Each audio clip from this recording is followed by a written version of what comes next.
মৰমৰ ছাত্ৰ-ছাত্ৰীসকল, এই ভিডিঅ'টোত অনুশীলনী 2.3 ৰ 6 নম্বৰ প্ৰশ্ন আলোচনা কৰিম। 6 নম্বৰৰ একটো কৈছে -14x² - 13x + 12 বহুপদটো 2x + 3 ৰে সম্পূৰ্ণকৈ বিভাজ্য হয়নে? তাৰমানে সম্পূৰ্ণকে হৰণ কৰিব পাৰি নে নোৱাৰি? সম্পূৰ্ণ হৰণ মানে কি? ভাগশেষ 0 হ'ব লাগিব। তো ভাগশেষ 0 হয় নে নহয় আমাক সুধিছে। তো ইতিমধ্যে এনেকুৱা আমি আগতে কৰি আহিছোঁ। ইয়াত চোৱা ভাজ্য দিয়া আছে, লগতে ভাজক দিয়া আছে। এতিয়া আমি ভাগফলটো উলিয়াব লাগে, হয়নে? তো আমি হৰণ নকৰাকেও এইটো কৰিব পাৰোঁ।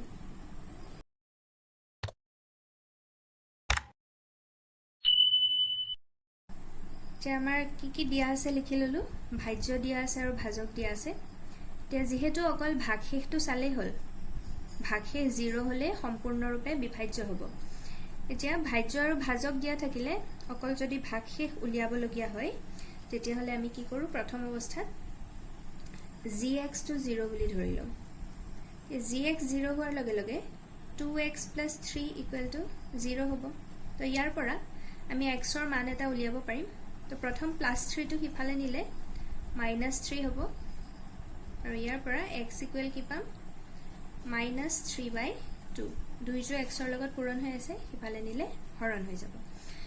এতিয়া xৰ যে এই -3/2 মানটো পালোঁ, এই মানটো যদি আমি pxত xৰ জেগাত বহুৱাই দিওঁ, তেতিয়াহ'লে আমি ভাগশেষটো উলিয়াব পাৰিম।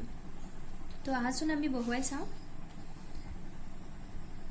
এতিয়া p আমি xৰ জেগাত কি বহাম? -3/2 বহুৱাম। এতিয়া তেতিয়াহ'লে চোৱা কি আছে? -14 × x²। গতিকে -3/2 স্কুৱেৰ হ'ব, যিহেতু xটো -3/2 পুট কৰি আছোঁ। -13 × xৰ জেগাত কি বহাম? -3/2 + 12। এতিয়া আমি এইটো সলভ কৰিলেই হ'ল। যে -14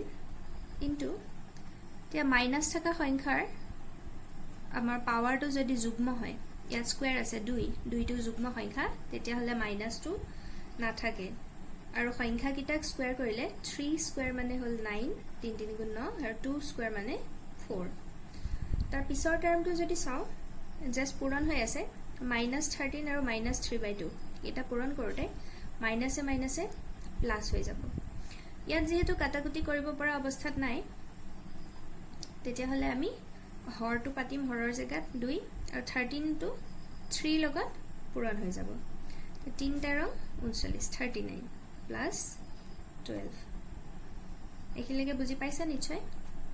এতিয়া ফাৰ্ষ্ট টাৰ্মটো যদি চাওঁ, 14 আছে × 9/4।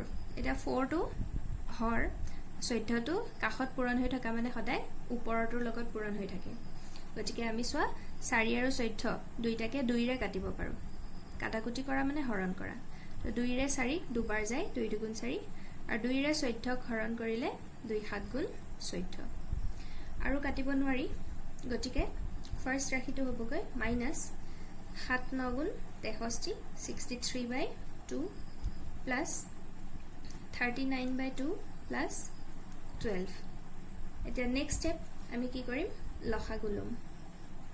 লসাগু 2 হ'ব। তো ইয়াত হ'ব -63, 2 আছিল, একোটো চেঞ্জ কৰা নাই, গতিকে লবটো একো সলনি নহয়। ইয়াতো 2 আছিল, গতিকে +39 + এই 12টোৰ তলত একো নাই মানে 1 এটা সদায় থাকে। ইয়াত 1হে আছিল, আমি কিমান লিখিলোঁ? 2। তো তলৰ 1টোৰ লগত আমি 2 পূৰণ কৰিবলগীয়া হৈছে, তেতিয়াহে 2 পাম। গতিকে ওপৰৰ লবটোৰ লগত 12ৰ লগতো আমি 2 পূৰণ কৰিম। তো 12 2 × 24। ঠিক আছে? এতিয়া আমি যোগ বিয়োগ কৰিলে হ'ল। মাইনাছৰ সংখ্যা এটাই আছে, -63, আৰু প্লাছ সংখ্যা দুটা আমি যোগ কৰি দিম। +9 4 13 3 7 1 3 1 4 2 6/2। এতিয়া -63 + 63, তো এই দুটা সংখ্যা একে, চিনকেইডাল বেলেগ। এইটো কি হৈ যাব? 0/2। অৰ্থাৎ আমি এনচাৰটো কি পামগৈ? 0।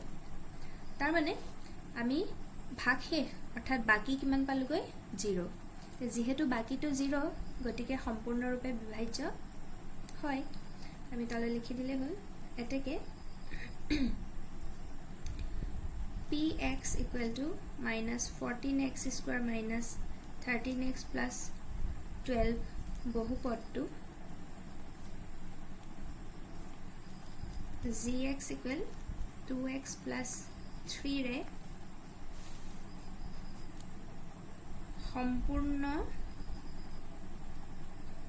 সম্পূৰ্ণকৈ বিভাজ্য হয় ঠিক আছে বুজি পাইছে নিশ্চয় 6 নম্বৰৰ 2টো কৈছে x - 7 ৰাশিটো x cube plus 2x square minus 3x plus 4 বহুপদটোৰ এটা উৎপাদক হয়নে পৰীক্ষা কৰা এতিয়া উৎপাদক হ'বলৈ হলে আমাৰ x - 7 এৰে যদি এই বহুপদটোক হৰণ কৰো তেতিয়া হলে বাকিটো 0 হ'ব লাগিব তো যেহেতু আমি অকল বাকিটোহে পৰীক্ষা কৰিব লাগে তো 6 নম্বৰ 1টো যি ধৰণে কৰিছিলো এটো হে একে নিয়মতে কৰিলে হ'ল ভাগশেষ যদি 0 ওলাই তেতিয়া হলে উৎপাদক হ'ব আৰু যদি 0 নোলাই তেতিয়া হলে উৎপাদক নহয় প্ৰথমতে লিখি ললো px আৰু gx তো ফাৰ্স্ট স্টেপ আমি কি কৰো gx to 0 বুলি ধৰিলো gx equal to 0 হোৱাৰ লগে লগে x - 7 equal to 0 হ'ব তো আমি ইয়াৰ পৰা x ৰ মান কি পাম 7 -7 টো হিফালে নিলে কি হৈ যাব +7 এতিয়া x ৰ এই মানটো px ত x ৰ জায়গায় জায়গায় আমি বহুৱাম গতিকে এতিয়া p x ৰ জায়গাত 7 পুট কৰিলে প্ৰথমতে আছে x কিউব গতিকে ইয়াত হ'ব 7 cube plus 2 into x square আছে গতিকে 7 স্কয়াৰ হ'ব minus 3 into 7 plus 4 ঠিক আছে এতিয়া এটো সলভ কৰিলে হল 7 কিউব অৰ্থাৎ 7 তিনিবাৰ যদি পূৰণ কৰো আমি আনসাৰটো হ'বগৈ 343 পূৰণটো নিজে কৰি চাবা প্লাস 2 into 7 স্কয়াৰ মানে 7 7 গুণ 49 minus 3 7 গুণ 21 plus 4 next 343 plus 2 আৰু 49 পূৰণ কৰিলে আমি পামগৈ 98 minus 21 plus 4 এটা যেহেতু 343 98 আৰু 4 ইহতৰ ফ্ৰন্টৰ চিন কিডা লেকি আমি হেকিটা উছৰ চপাই লিখিলো 343 plus 98 plus 4 আৰু minus 21 টো পিছফালে লিখি দিলো এতিয়া একে চিন থকা সংখ্যাবিলাক আমি সদায় যোগ কৰো গতিকে একেটা যোগ কৰিলে 4 3 7 8 7 15 5 1 উকলিল 4 1 5 9 5 14 4 1 উকলিল 3 1 4 445 minus 21 তো এতিয়া আমি বিয়োগ কৰিব লাগিব তো 5 ৰ 1 গল 4 4 ৰ 2 গল 2 তো আনসাৰটো আমি কিমান পালগৈ 424 এতিয়া আমি আমাক খুদিছিলে উৎপাদক হয় নে নহয় তো উৎপাদক হ'বলৈ হলে এই ধৰণে যেটো উলাই বাকিটো সদায় 0 হ'ব লাগিব ইয়াতো 0 নহয় আমি কাখতে লিখি দিম not equal to 0 লিখিম এতেকে x - 7 ৰাশিটো x cube plus 2x square minus 3x plus 4 বহুপদটোৰ এটা